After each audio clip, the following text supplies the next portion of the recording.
Hi, everybody, and thank you very much to the organizers for organizing this. It's very interesting. I'm Terry Regier, and I'll be presenting on behalf of myself and my co-author, Mohammed Ali Khalidi, on a cultural shift in Western perceptions of Palestine.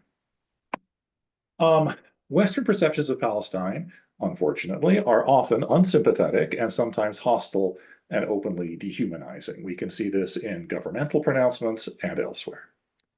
However, there is also another side to Western public opinion, illustrated here.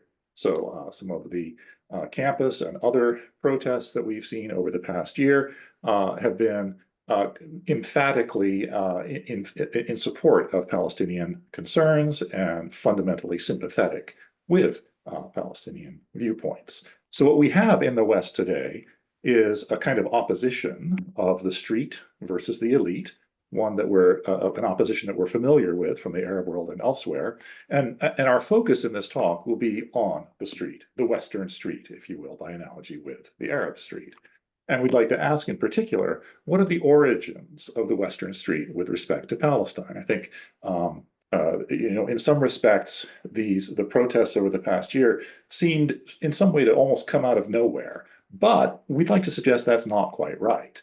And in particular, our central hypothesis that we'll be pursuing in this talk is that a cultural shift in Western perceptions of Palestine began several decades ago, in the late 1990s to 2000s, leading gradually and then eventually suddenly to increased openness to Palestinian perspectives of the sort that we see now. So when we speak of origins of all of this, there is polling data in the US from Talhami and others showing greater openness to Palestinian perspectives in the 2010s. And we wish to assess comprehensively this issue by probing a large historical linguistic data set. This builds on earlier work, computational work on linguistic reflections of dehumanization, assessing negative evaluation through sentiment analysis, for example, psychological distancing, denial of subjectivity. And it also links to previous work on bias and propaganda in news media, specifically concerning the Palestine question. To sort of set the stage, this graph shows you the relative frequency of mention of the Nakba as an English bigram. And what you can see is that it essentially was not there in the English language up until 1998. And then something happened right around here. And now it's enough a part of the English language that there's a workshop with Nakba in its title. So what happened here? Like what's going on right there? That's kind of our question. Was there a kind of more general change that this was a part of? What I'll do is first discuss the data that we relied on, then ask whether there was a general cultural shift at around that time, and if so, whether that shift was historically unusual, and then conclude. So first, the data. We drew on data from the Google Books English 2020 dataset. This is a dataset with some known limitations and shortcomings. It's biased toward language of the cultural elite because it's drawn from books. And maybe more of even greater concern is that it exhibits a change in composition over time. So, for example, sort of influx or increase or decrease of representation of scientific work, fiction, and so on. That's something that people have been concerned about. In an attempt to address that concern, we restricted our attention to bigrams of the form national adjective followed by noun. So, for example, Zimbabwean capital, or Palestinian delegation, or Israeli hotels, or Nigerian food, or things of that sort. And the thinking was that any increase or decrease of, for example, fiction in the data set overall might be less likely to affect these specific counts than it might the data set as a whole. So that was the hope. And we restricted attention to the years 1948, the year of the Nakba, up through 2019, which was the end of the data set. This shows you relative frequency in that bigram data set over time for Palestinian star, that is Palestinian anything, and Palestinian Nakba. The target time period shown in pink is 1998 through 2012. You can see that there is a sort of bump in reference to Palestinian matters during that period. And we also, again, see Nakba taking off at the beginning of that period. So that motivates focusing on that period as our sort of target time. So was there a general cultural shift at that time? Was there more to it than just this one word Nakba taking off? Well, if there was a general cultural shift during that target period, then there should be bigrams other than Palestinian Nakba that increased in frequency during that period, are still in use, and convey openness to Palestinian perspectives. To test whether that was the case, we retrieved those bigrams starting with the word national adjective, with the national adjective Palestinian that increased in frequency at that time and are still in use. And we asked, do these words convey openness to Palestinian perspectives? The target period is 1998 to 2012, so we defined two periods on either side of it, then, which is 1948 up until the beginning of that period, and now, which is right after that period to the end of the data set. And we retrieved bigrams of the form Palestinian N, for some noun N, that were disproportionately more frequent now than then, that is to say, in the recent past relative to the distant past. We did this by determining for each noun n the log of the likelihood ratio.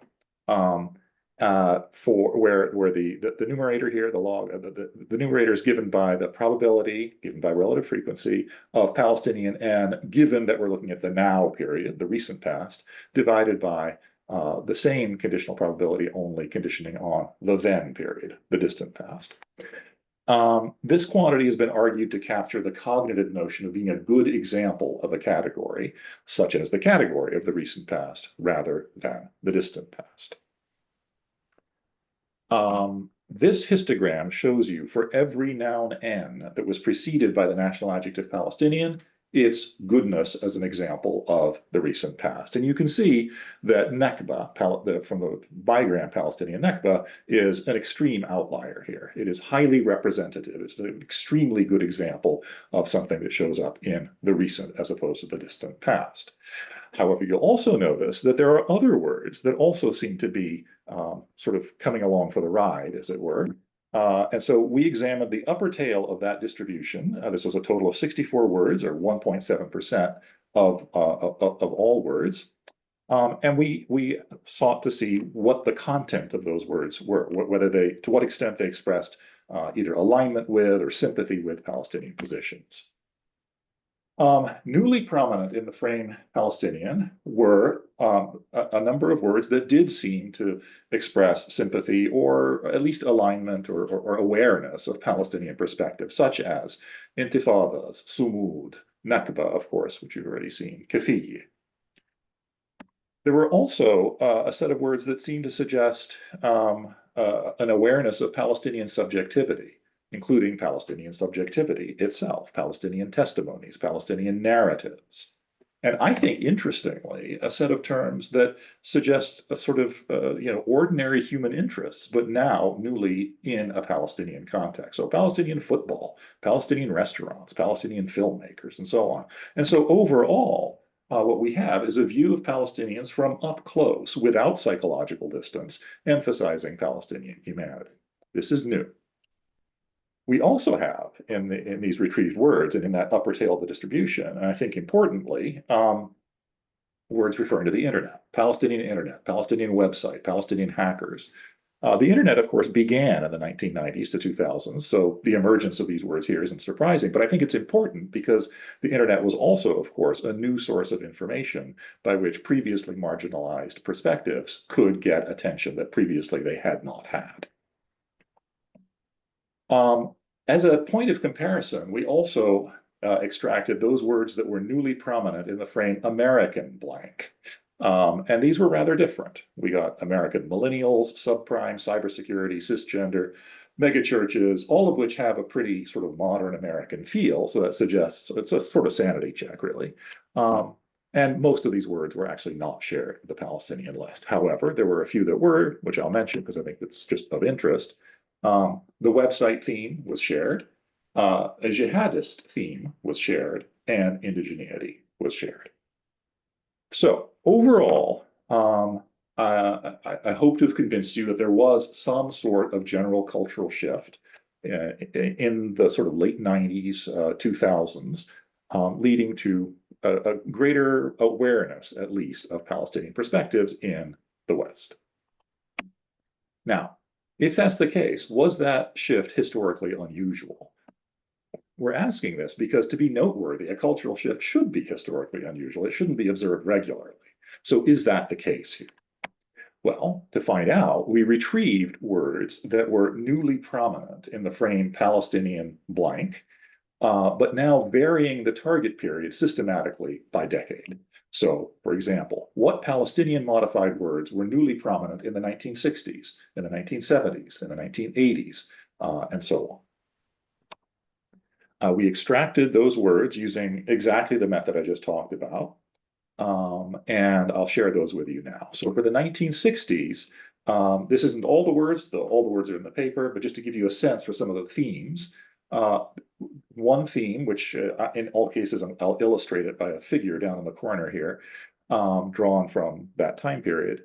In the 60s, we have words such as revolution, liberation, commandos, guerrillas, resistance. This makes sense, of course, because this is the period when the PLO was rising to prominence in this context, and so these words were very much sort of in the air at that time.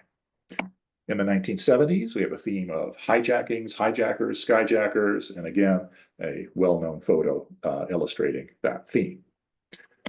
In the 1980s, and in particular, this is of course from the late 80s, we have intifada, uprising, protesters, and what you will notice that so far, each of these decades has highlighted words that are associated with conflict. That changes in the 1990s. In the 1990s, we have words retrieved such as spokeswoman, tracks, ministries, governance, presumably because of the Madrid and then Oslo processes, which held the promise of some sort of diplomatic resolution of the Palestine question. There was a period of sort of brief quasi-respectability for Palestinians in the West at that time. And that, of course, came to an end with the Second Intifada, or partially to an end. And we have words like sniper, suicide, etc. But notice we still have some other words that do suggest a kind of awareness of Palestinian concerns. Nakba, continuity, moms, medics, cinemas. And then finally, in the 2010s, this is a period when we see a more a sort of clearly a less complex or less mixed picture, one that clearly emphasizes awareness of Palestinian concerns. Indigeneity, kafiyye, subjectivity, kitchen, and then actually a whole bunch of words that concern food, which was almost entirely absent from all the previous decades. So what this suggests is a sort of opening up to an interest in Palestinian culture and Palestinians generally.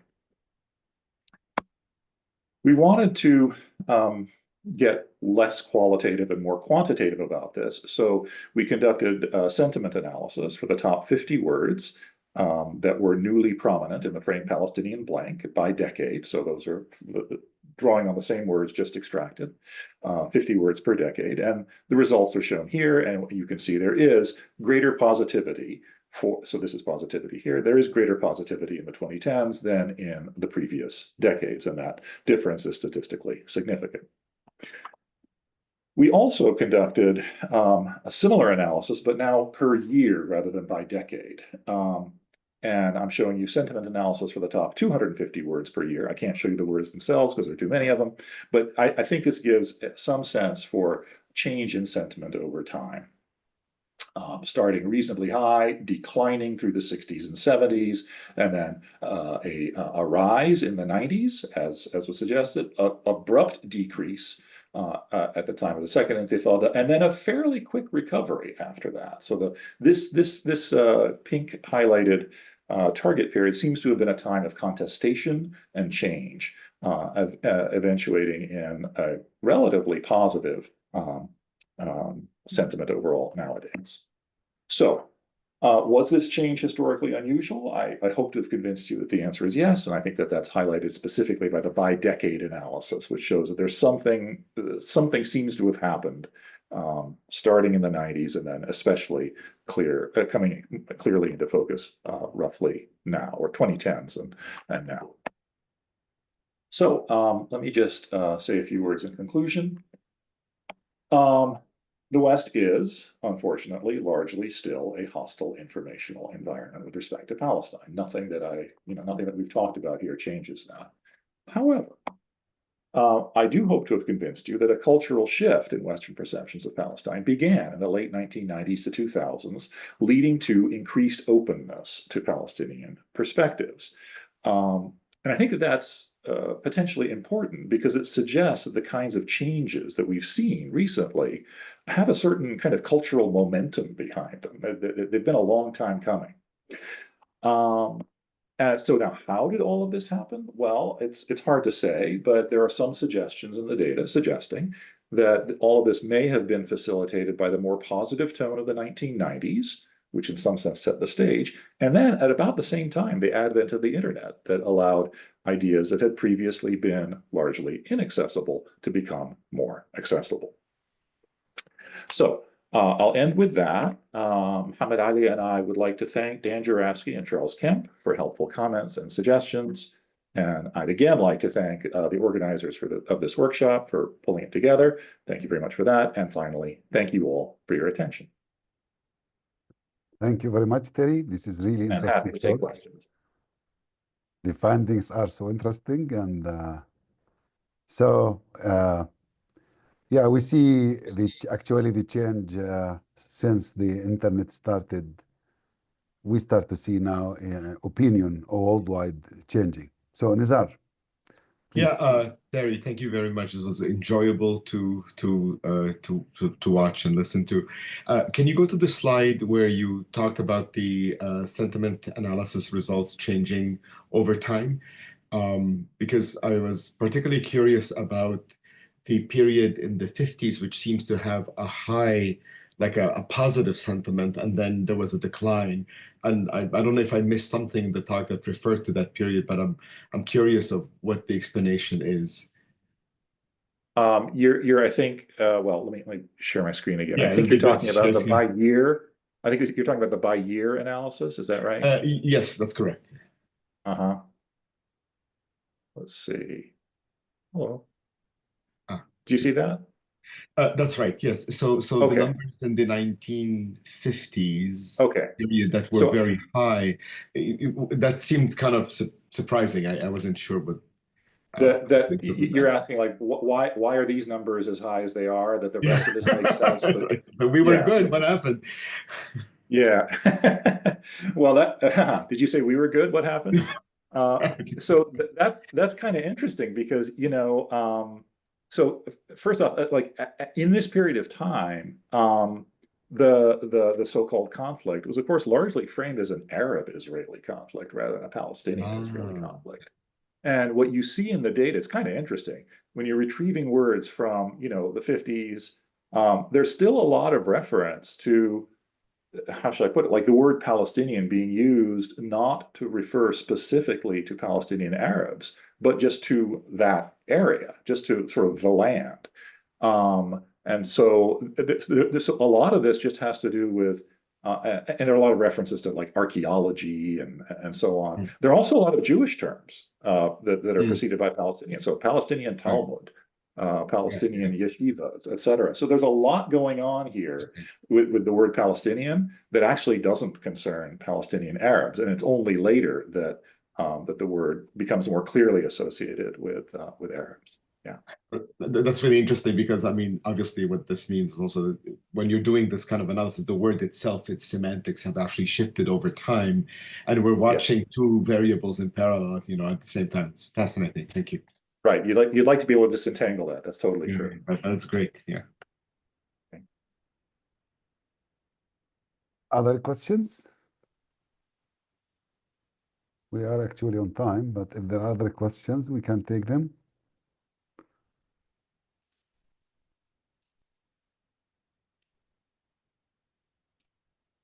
Okay. Thank you very much, Terry, for the interesting talk. Thank you.